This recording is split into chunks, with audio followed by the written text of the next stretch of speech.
Alright, so in my last video I tested out the DJI Fly 1.9.1, the latest update for the Mini 3 Pro, and I said that this was the best firmware, the best version of the Fly app that I have experienced. Really good performance, and I stick by that. But where do I start? So after the end of that video you saw on part 1, there was a bit of a cliffhanger, and let me explain what's going on. What will now follow, don't let the actual Fly update or firmware put you off. This is all down to me. So if you cast your minds back, like literally a couple of months ago, I crashed my Mini 3 Pro into a lake. Now there was several factors that went into that. If you've not checked that video out, I'll put it at the end of this video to go and check it out.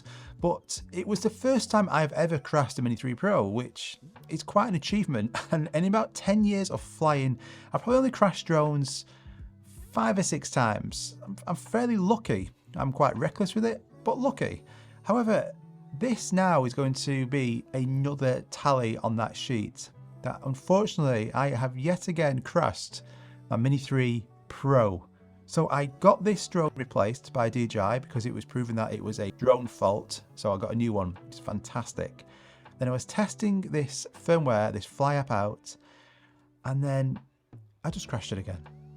Now, I've not filmed all of this, but I will talk to you through what happened and what the current state of the drone is, if I got it back or not. Quite a lot went into it, and it was a bit of a panic station. So yet again, treat this as a learning experience, and I certainly will. Not been the best start, however, I will learn from this, and I hope you will as well. Let's get into the video.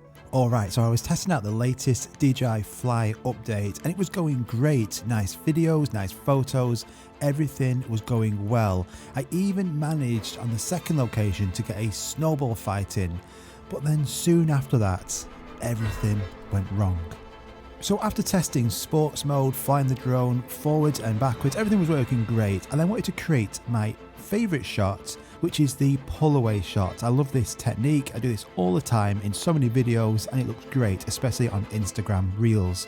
So I wanted to fly the drone backwards through a small gap in the trees. Now this is a risky shot, but by flying it through small spaces, it looks even better. So before we do this, I flew the drone around the area a few times, having a look at this gap and seeing if it was possible. So I thought it was. I turned my sensors off, I brought the drone back to me, and I went for it. Put it into normal mode, I was flying backwards, everything was going great.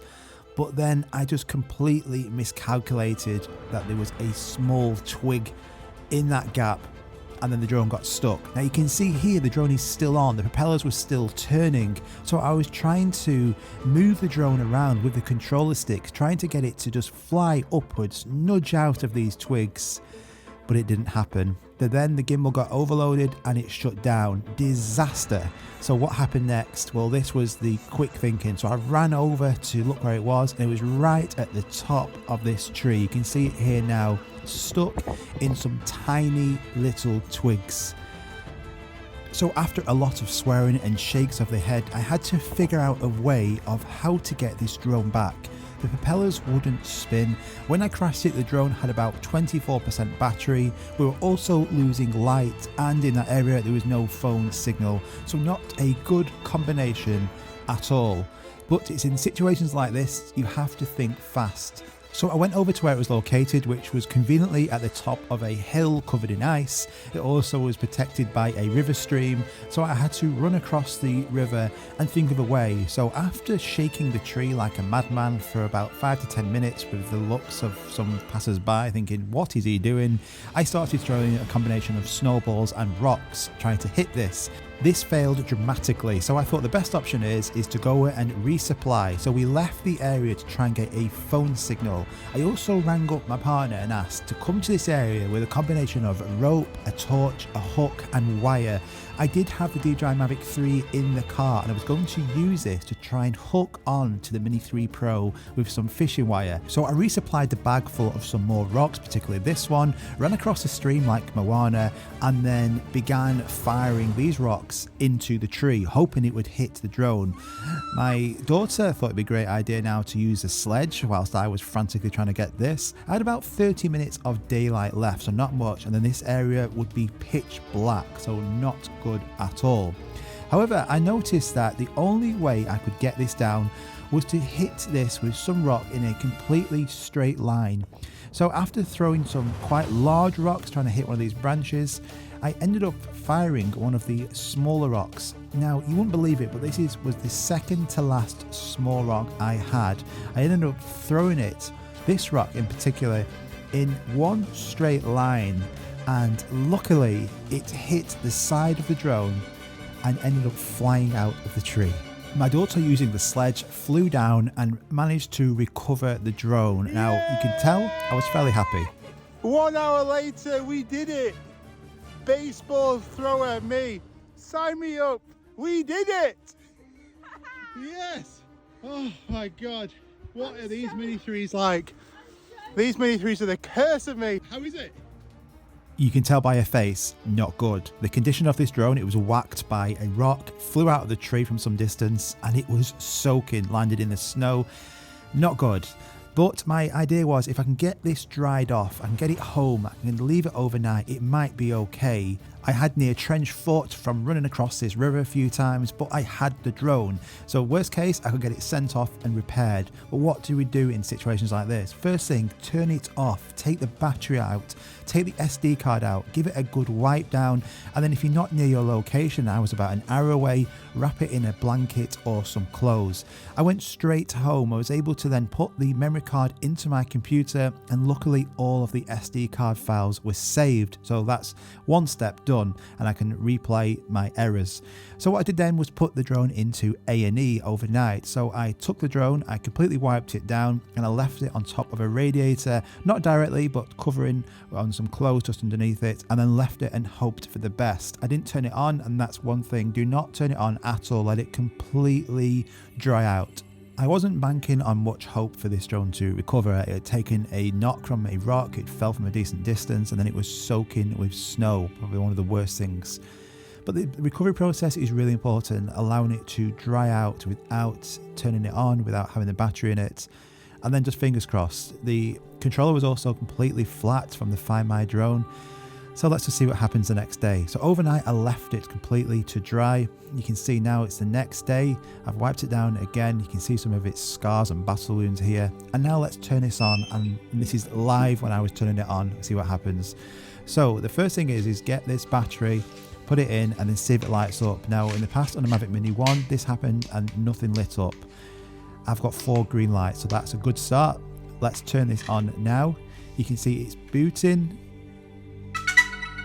and it's come on. That is absolutely fantastic news. So that's another hurdle that I have jumped. I was really happy at this point.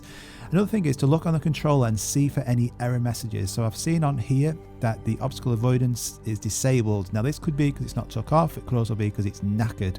I tested out the camera and this was rotating well, so everything was going great. I've got it outside. Now I wanted to then go and put it hovering in place and see, can it actually take off? I still had the error message about the obstacle avoidance, but even if the obstacle avoidance doesn't work, I don't really care as long as it can just take off. Let's turn it on. You can see now the propellers start spinning.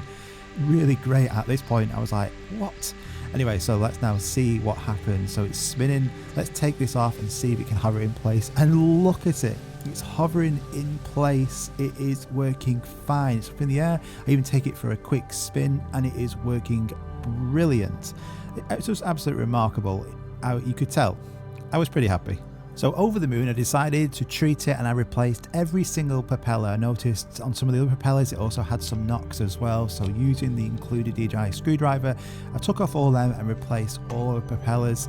It's got battle scars but it survived, so these quick actions obviously helped, but it just shows you even though it's a tiny drone they can take some severe knocks. How lucky am I? I can't believe that this is still fully working, everything on it. The obstacle avoidance sensors, the camera, is all working great.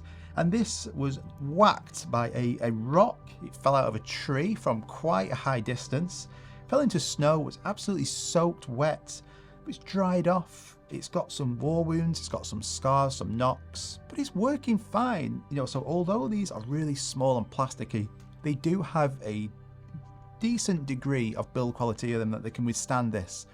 So those are the things that I did. That might not work for you. So if you have a crash of your drone, if you get it wet, if you get it into water or snow, It's about these fast, quick actions that you're going to do straight away to keep this working in place. Now, obviously, if you can recover this drone, you can send it back to DJI, refresh. It's like the main thing you could do if you have that. But if you don't, try some of these methods first to see if you can get it working. And the most funny thing is that one of the next few videos you're going to see is about how to do a pull away shot, which it just doesn't make sense, does it? I filmed that before this happened, so go easy on me on that video. But it's a great shot. I love doing the pull away shot. I think it's one of the best drone moves you can do. I do this all the time. It's really popular on like Instagram and Reels. So yeah, practice this, but don't try it through small gaps like I was trying to do. Unfortunately, with more confidence, you know, you use more risk. You want to do better shots. It's going to look better. And that was one of them. I thought that looked brilliant. However, you know, with all risks, problems are going to happen. And one of those was that drone getting stuck in a tree. Luckily, I was able to recover it. You might not be, so think about this. But I hope you learned something from this. I hope you found this relatively entertaining. I was really lucky, so I'm going to slow down a little bit on the risk factor. But if you like that, like and subscribe. Really appreciate it. And I'll see you guys in the next one. Bye-bye.